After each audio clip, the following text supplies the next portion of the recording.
The stars above the dying moon burned like fire. In the cold, dark space, ships moved fast, shooting bright beams of energy. The battle between the Zarel Dominion and their enemies shook the empty void. Explosions tore through the silence. One of those ships was hit. It broke apart. Pieces flew in every direction. Inside that broken ship was a Zarel soldier named Ren. Ren was tall, with blue skin and silver eyes. His armor was cracked. His body was bleeding. But he held on. His escape pod, half broken, spun toward the surface of a gray, lifeless moon. With a loud crash, the pod hit the rocky ground. Curran lay still inside. He couldn't move his legs. His breathing was slow. His mind was fading. The air was thin. He knew he had only a little time left. I will die here, he whispered. His people had left. The enemy had won. He was alone. And he had always been told humans never help others. Humans only care about themselves. That's what every Zarel soldier was taught. But then, something strange happened. Curran heard footsteps. He opened one eye. Blurry shapes moved around the pod. Were they scavengers? Were they here to take his body? He reached for his broken plasma pistol. His fingers shook. It slipped from his hand. A voice spoke. It was soft, kind. He's alive. Curran blinked.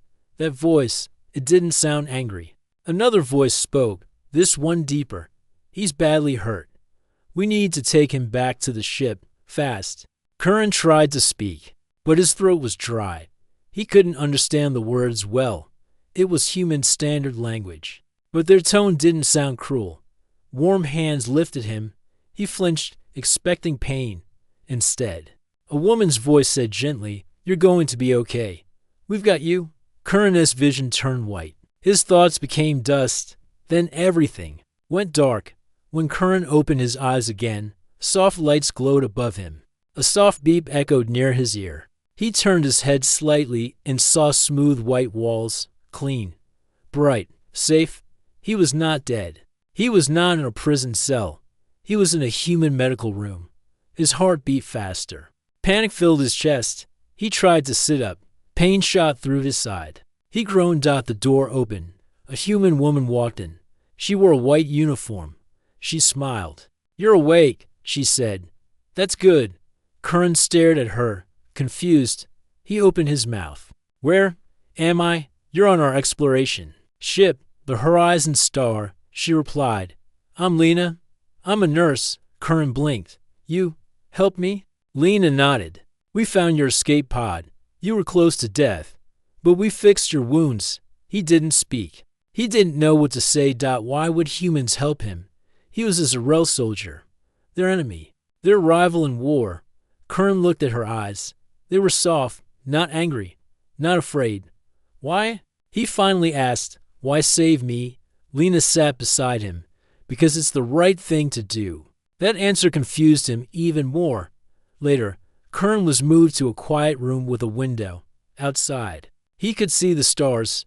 He watched them in silence. A human guards stood outside his door, but they never pointed weapons at him. They didn't treat him like a prisoner. He listened to the sounds of the human ship, laughter, music, talking. No one screamed. No one hurt him. They brought him food, warm food, not poison, real food. He didn't understand this. The door opened again. A man entered, strong, serious, but calm. "I'm Captain Daniel Reeve," he said. "I command this ship." Curran stared at him. "You should have left me." Captain Daniel shook his head. "That's not who we are." Curran narrowed his eyes. "But I'm your enemy." Daniel sat down across from him. "You're a soldier. You were doing your job. So were we. But war doesn't mean we forget kindness." Curran looked down. "Your people are strange." Daniel smiled a little. "Maybe. But maybe your people just never saw the real us." Curran didn't answer. He was confused. He was a soldier trained for war, taught to destroy, told that humans were monsters. But now, humans had saved him. Humans had cared for him. Curran looked at the stars again. Something inside him had changed. He didn't know what would happen next. But for the first time in a long time, he felt safe. And that was something he never thought he would feel among humans. Curran sat on the soft bed in the quiet room. His wounds were healing. His body was still weak, but stronger than before. The humans had fixed his broken bones and stopped the bleeding. Machines checked his heartbeat, and warm lights kept the room calm. Still, Curran didn't feel at peace. He was on a human ship, surrounded by people he once called enemies. He couldn't forget the battles, the fire, the screams. He remembered how the Zarel leaders told them humans destroy everything they touch. But here, no one had harmed him. The door slid open. The human nurse, Lena, walked in with a soft smile and a food tray. "I brought you breakfast," she said kindly. Curran narrowed his eyes. "Are you going to poison me?" Lena laughed, not in a mean way. "No, it's just eggs, bread, and fruit. You need strength." Curran looked at the tray. It smelled good. He was hungry. Slowly, he picked up the spoon and tasted the food.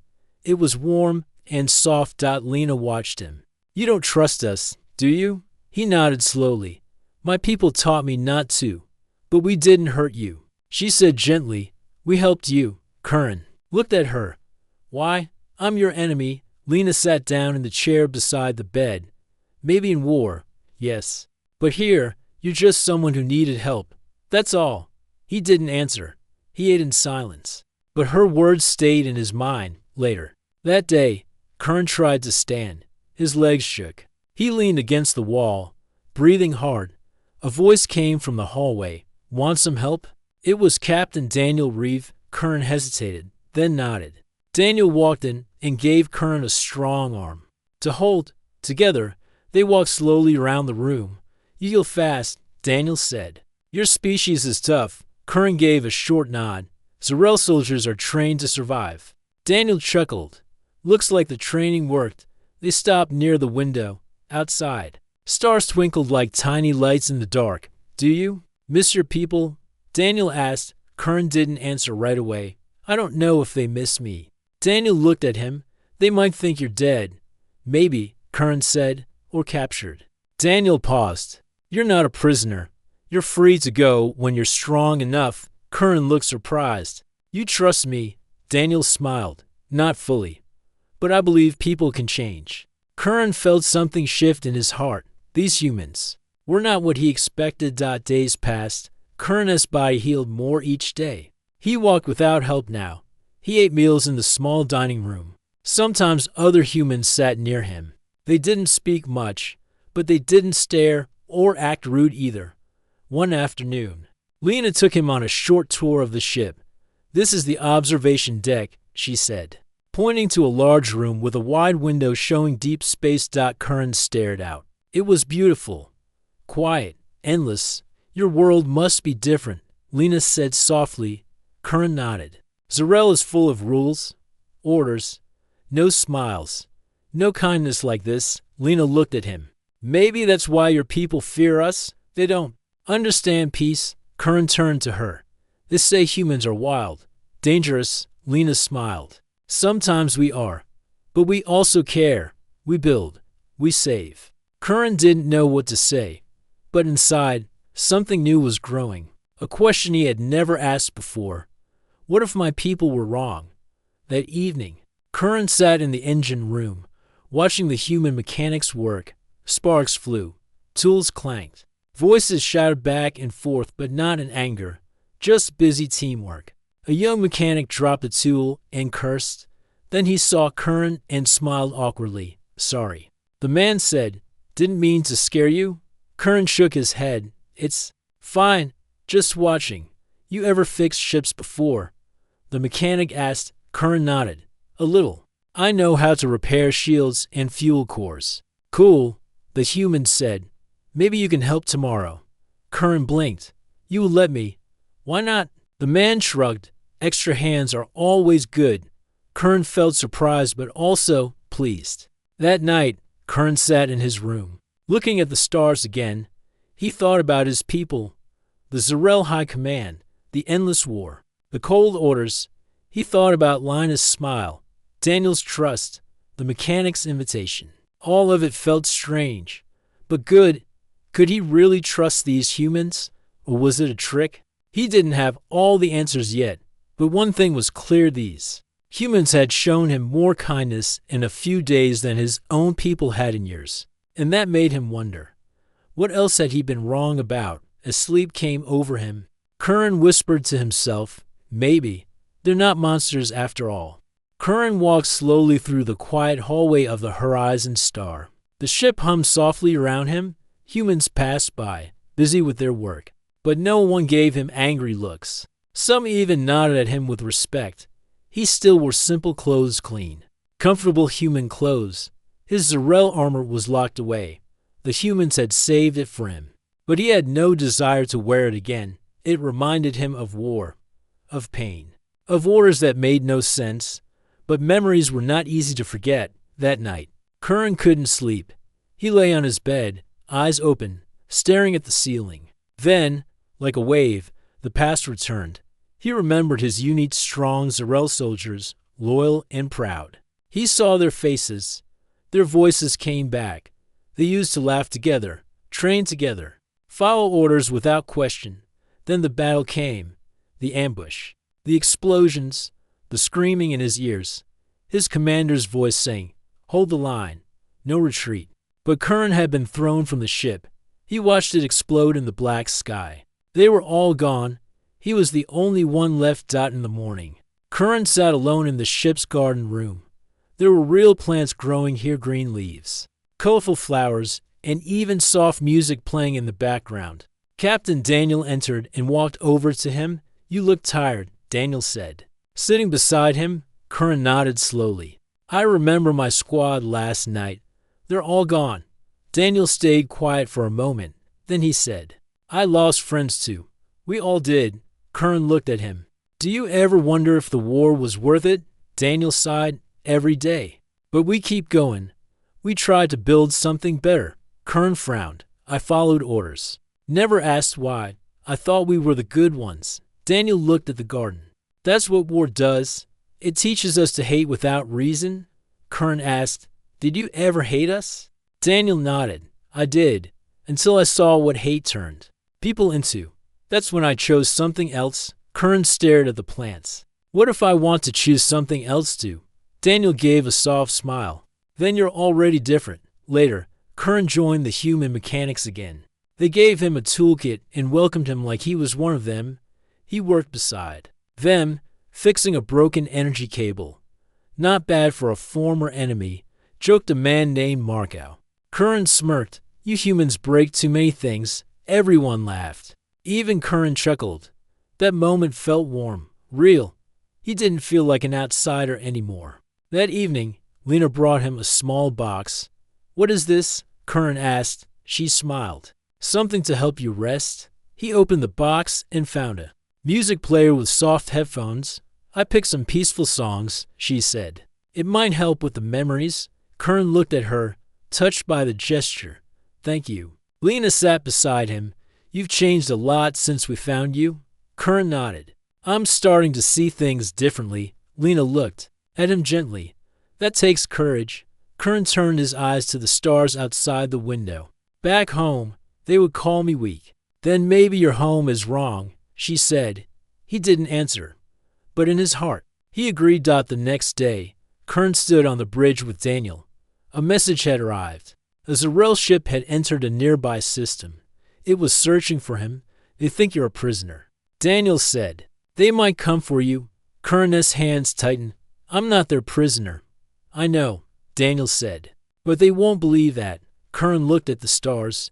He felt a storm growing inside him. A storm of choices. He had to decide soon. Go back to the people who raised him, or stay with the ones who saved him. He looked at Daniel. "If they come here, what will you do?" "We'll protect our crew," Daniel replied. "But I won't give you to them. It's your choice."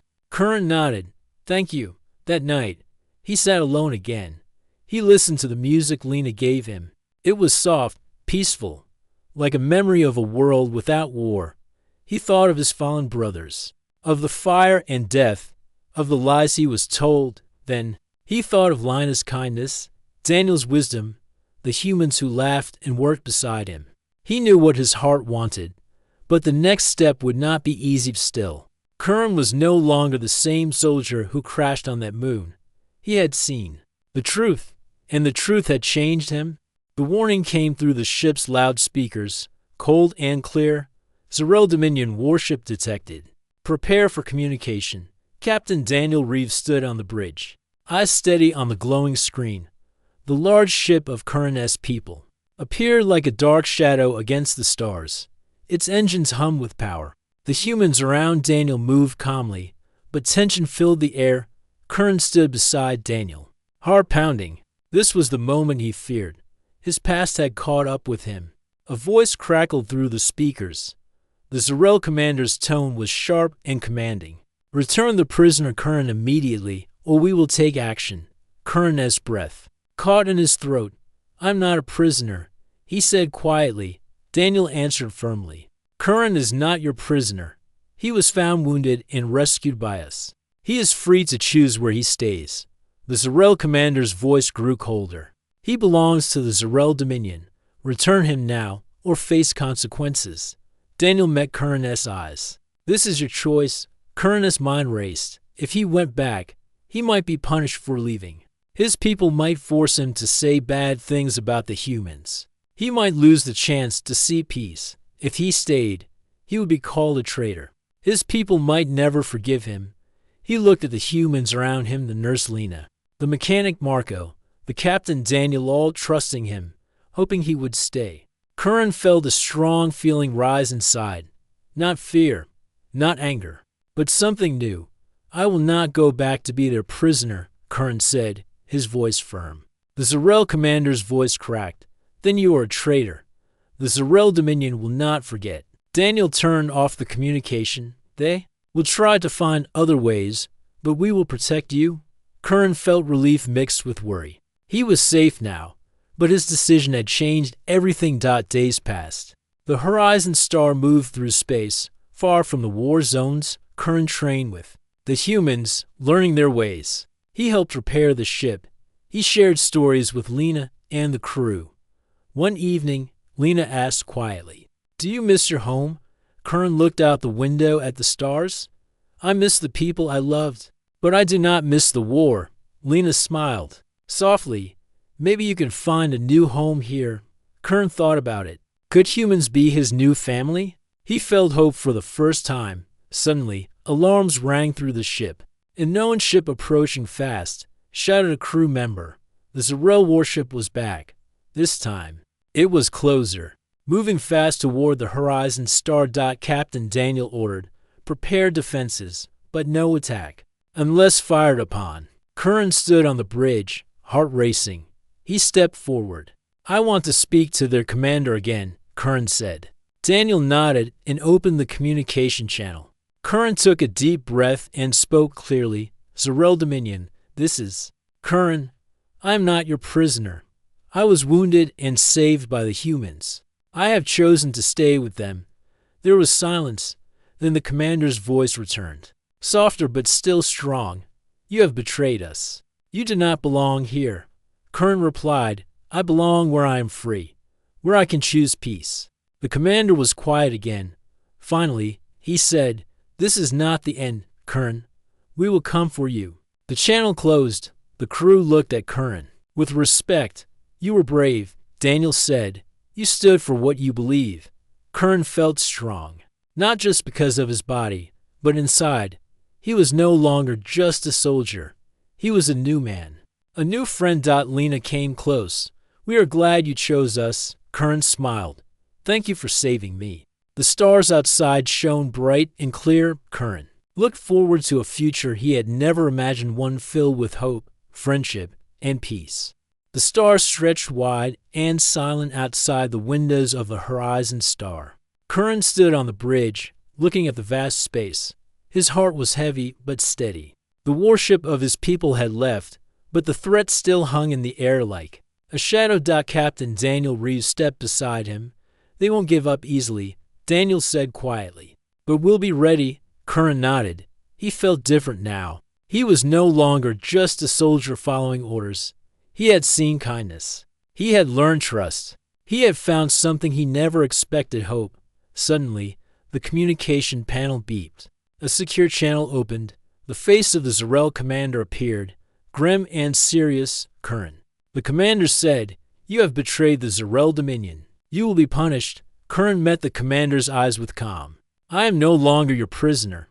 I was rescued by humans who showed me kindness. One choose my own path."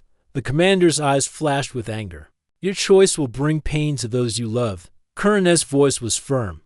"I do not believe in war anymore. I believe in peace." The commander shook his head. "You will regret this." Then the connection ended. Curran turned away from the screen and looked at Daniel. "What now?" Daniel smiled gently. "Now, we build a future together." Days passed, and Curran became part of the crew. He worked alongside the humans, learning about their ways and sharing stories of his own world. One afternoon, Lena found him in the garden room. She held a small plant in her hands. "This is from Earth," she said.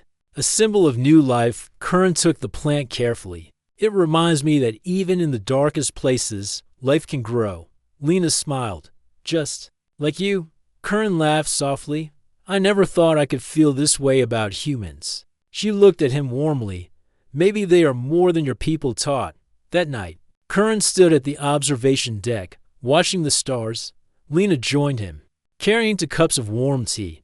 "Do you think your people will understand?" she asked. Curran sighed. "Some will not, but others might. I want to help change that." Lena nodded. "Change is hard, but it begins with one step." They drank tea in silence, sharing a quiet moment. Weeks later, a message arrived from the Zarel home world. It was an offer for peace talks. Captain Daniel called a meeting. "This is a chance to end the fighting. Curran, they want you to speak for your people." Curran felt nervous, but ready. "I will do it." He remembered the pain of war, the friends lost, the fear and hate. But he also remembered the kindness that saved him. At the peace talks, Curran spoke with honesty and hope. He told stories of the humans who saved him, who healed him, who showed him kindness. The Zarel leaders listened. Some were angry, but others were silent, thinking slowly. The walls between the two sides began to lower. Back on the horizon star, Curran stood with Lena and Daniel, watching the stars. He no longer felt alone. He was part of something bigger. A new path had begun, a path of peace, a path of hope. And Curran knew, no matter what came next, he would walk it with his new friends by his side.